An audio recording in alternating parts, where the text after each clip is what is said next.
unit in this car, which, if you look down here, there's a separate key. And that unlocks top speed mode. Now, originally I thought it gives you extra horsepower, but you do still have the 1000 horsepower all the time. The difference that key does is it puts it in top speed mode, which stops that rear wing from coming up when you get into a certain.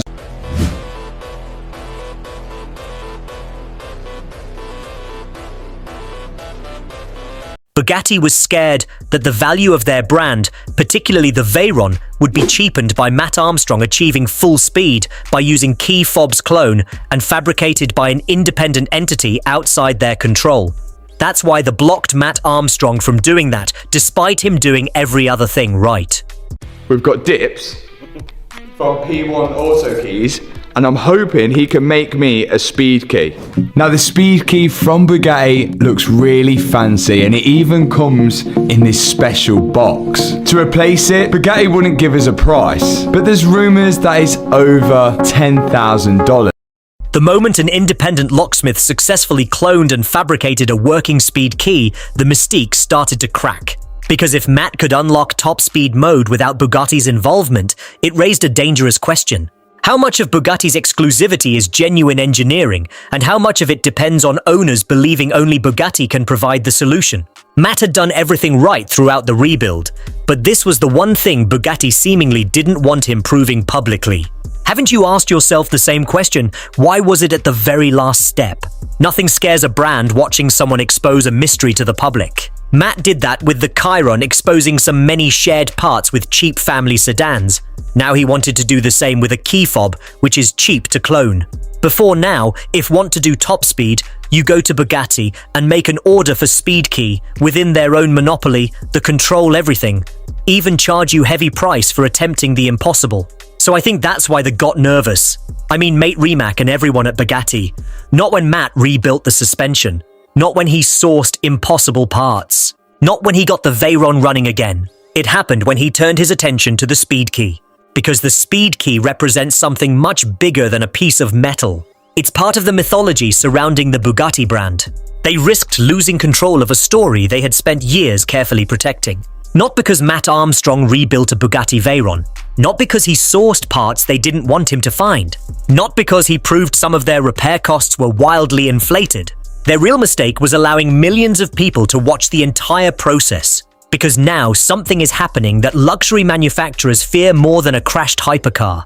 People are asking questions, and the answers are becoming very uncomfortable. The craziest part is that Matt Armstrong never set out to expose Bugatti. He bought a damaged Veyron, documented the rebuild, and tried to get the car back on the road. That's it. But every step of that journey has pulled back another layer of a system that was never supposed to be seen by ordinary people. A system built on exclusivity. A system built on mystery. And most importantly, a system built on control. The moment Matt started fixing this car publicly, the rules changed. Because luxury brands survive on something most people never think about. It's not horsepower. It's not engineering. It's not even performance. It's perception. The perception that only they understand their products. The perception that only they can fix them. The perception that ownership means joining a private club where the manufacturer controls everything. And that's where this story starts becoming dangerous for Bugatti, because Matt Armstrong keeps proving otherwise. Think about what we've watched happen over the last 2 years. A service that allegedly required specialist Bugatti knowledge ended up being completed for a fraction of the quoted cost. A speed key surrounded by myths and rumors turned out to be far less complicated than people had been led to believe.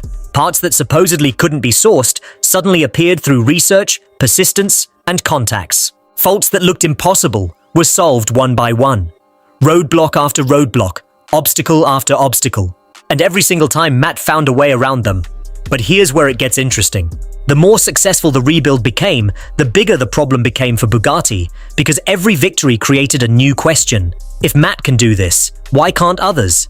That's the question nobody inside Bugatti wants spreading through the ownership community, because once people start asking it, the entire value equation changes.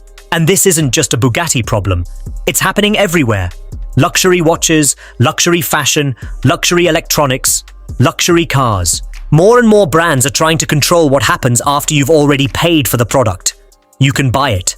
But can you repair it? You can own it. But can you modify it? You can drive it. But can you choose who works on it? That's where things start getting blurry. And Bugatti may have become the most visible example of that problem. Because when Alex bought this Veyron, he didn't lease it from Bugatti. He didn't borrow it from Bugatti. He didn't sign up for a subscription service. He bought the car. The title changed hands. Ownership changed hands. The vehicle became his. Yet throughout this entire rebuild, there has been a recurring message hanging over the project. Not directly, not always publicly, but consistently. This should come back to us. This should be handled through us. This should remain inside our system. And that message is exactly why millions of people have become invested in this story. Because it stopped being about one Bugatti a long time ago. Now it's about ownership itself. What does ownership actually mean? Do you own something if another company decides who can repair it? Do you own something if access to parts can be restricted? Do you own something if every major decision requires approval from the manufacturer? Or are you simply renting permission to use it? That's the question sitting underneath this entire saga. And the more Matt succeeds, the harder that question becomes to ignore. Because every repair completed outside Bugatti's network weakens the argument that independent specialists can't be trusted. Every successful diagnosis weakens the argument that only factory technicians understand these cars. Every workaround weakens the argument that owners have no alternative. And that is exactly why this story is becoming bigger than a rebuild. Because what happens next could affect far more than one Veyron. It could affect how people think about luxury ownership altogether, and that's where the real battle begins. But that's where it got worse for Bugatti. Because just when it looked like they were finally being proven right, the situation created an even bigger problem for them. The Veyron broke down, not during the rebuild, not while Matt was still trying to source impossible parts, not while the car was sitting half-finished in the workshop. It failed after months of progress, after hundreds of miles of testing, after countless repairs, after the dashboard had finally gone quiet. And that distinction matters. Because the fuel pump control module failure didn't prove Matt couldn't rebuild the car. It proved something far more uncomfortable. Even when everything is done correctly, owning a Bugatti can still become a nightmare. Think about how much work had already gone into this project. The suspension issues were dealt with. The service work was completed. The ignition problems were solved. The speed key mystery was solved. The warning lights disappeared. The car entered top speed mode. Everything appeared to be moving in the right direction. Then, one electronic component decided otherwise. No warning. No dramatic signs beforehand. No obvious indication that trouble was coming. Just a fault appearing at exactly the worst possible moment. And that's where this story suddenly stopped being about Matt Armstrong. Because if this can happen to him, it can happen to anyone. Matt has resources most owners could only dream about. He has access to specialists. He has connections throughout the automotive industry. He has millions of viewers helping identify solutions. He has companies willing to assist. He has experts constantly reaching out. And even with all of that, a single module managed to stop the entire project. Now imagine being a normal Veyron owner. Imagine receiving that fault. Imagine trying to diagnose it. Imagine trying to find the part.